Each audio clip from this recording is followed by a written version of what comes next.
Hall of Fame Induction Day in Canton. Always a special day. Jared Allen, Antonio Gates, Sterling Sharp, and Eric Allen enshrined in the Pro Football Hall of Fame.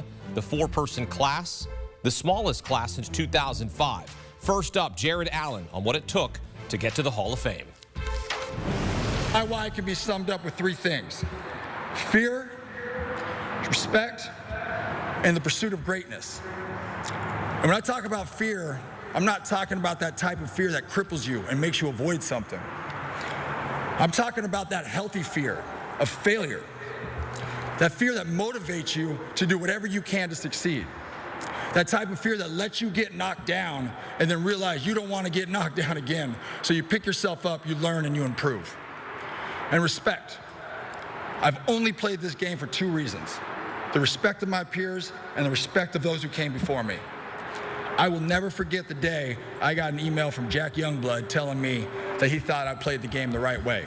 That to me is worth more than any All-Pro I've ever gotten.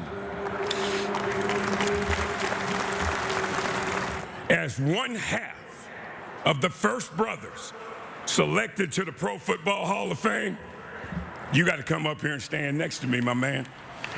You got to do it.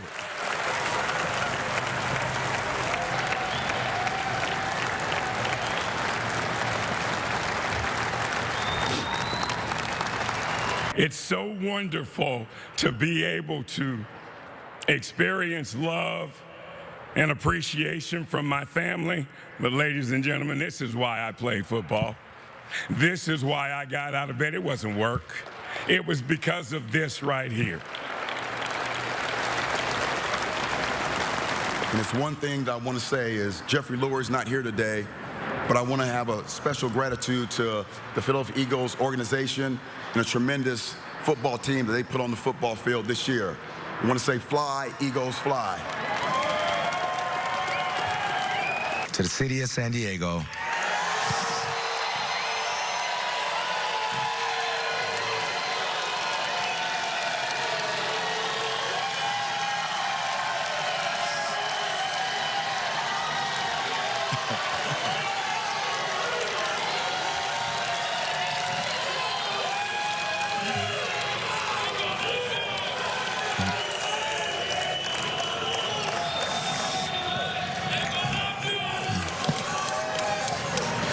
You embraced me. You supported me.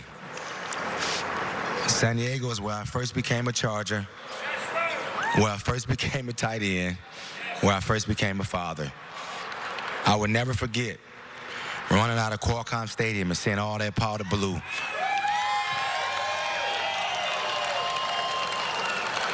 I felt the love, I felt the energy, I felt the belief.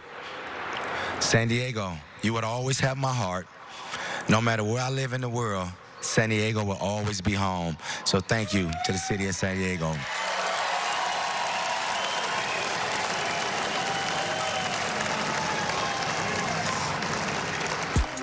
Antonio Gates, the first player to be inducted into the Pro Football Hall of Fame without ever playing college football. I watched him play basketball at Kent State, one of my all-time favorites. Eagles great Eric Allen into the Hall of Fame in his 19th year of eligibility. Jared Allen had 8 seasons with 10 or more sacks, led the NFL in 2 of those seasons. An absolute beast as a pass rusher, Jared Allen. Sterling Sharp led the NFL in receptions 3 times, receiving touchdowns twice. You saw his brother Shannon. He's already in the Hall of Fame, becoming the first pair of brothers in the Pro Football Hall of Fame. CBS Sports HQ is presented by AT&T. Connecting changes everything, and we're going to connect here with former NFL offensive lineman and Super Bowl champ Ryan Harris. Ryan, good to be with you. You played against 2 of the 2025 Hall of Fame inductees, Antonio Gates and Jared Allen. Faced Jared Allen in Super Bowl 50. How much of a problem was Allen, and what was it like going against him? He was a huge problem, even despite the fact that he had a foot injury coming into the game. He was such a tough player. And 2 teams that I was on that played him, and one of them was in Super Bowl 50, we kind of took out the play action pass because he had an incredible knack of sneaking and sniffing out a play, getting upfield and terrorizing a quarterback. He could stop the run. He could also rush you with multiple arms, that felt like at times, Hakeem. He was so strong with his hands. and he was a great teammate. And that's one of the things that people are missing about this Hall of Fame class. Each one of these players is incredibly respected by their teammates. And then you add the production. Jared Allen belongs in the Hall of Fame. It was a little bit of a teary moment when he mentioned his daughters and how proud he was of them. It just shows you the type of person he is. He might be in the Hall of Fame in the NFL for tattoos as well, but a consummate professional who terrorized every offense he faced. And everyone in the NFL was happy to see him get that start in Super Bowl 50 to end his career. Did he ever talk any trash to you? Did you give it back to him?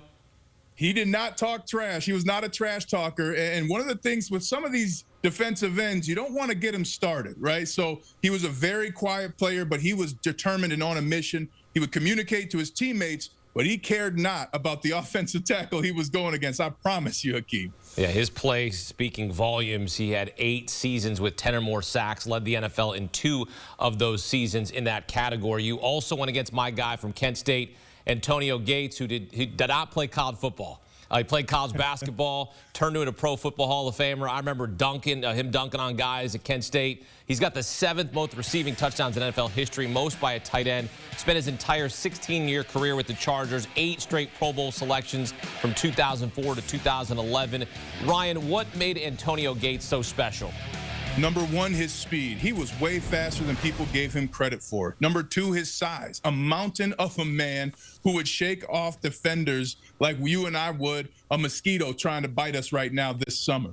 But lastly, he was the greatest threat in the red zone in his era.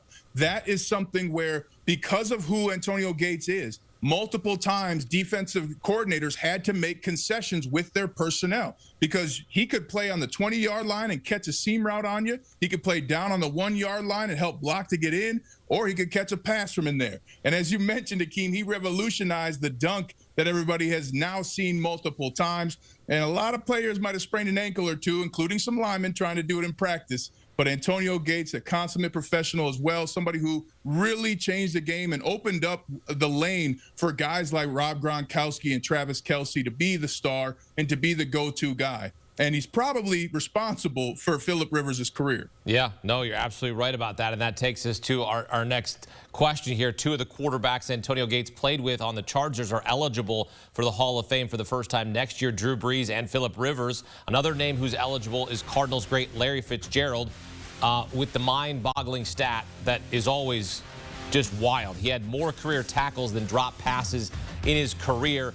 Ryan, do you think all 3 of those all-time greats are locks to make it to Canton in their first year of eligibility?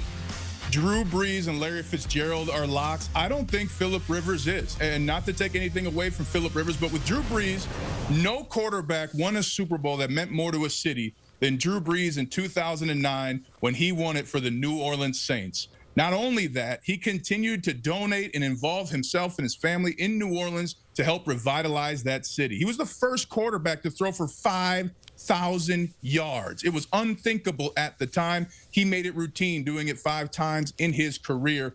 And so in total with everything as well, Hakeem, he would make sure he was at the Sugar Bowl each and every year to either talk to the players at breakfast or in some way communicate to them and be around the teams of the top college talent that was coming to town.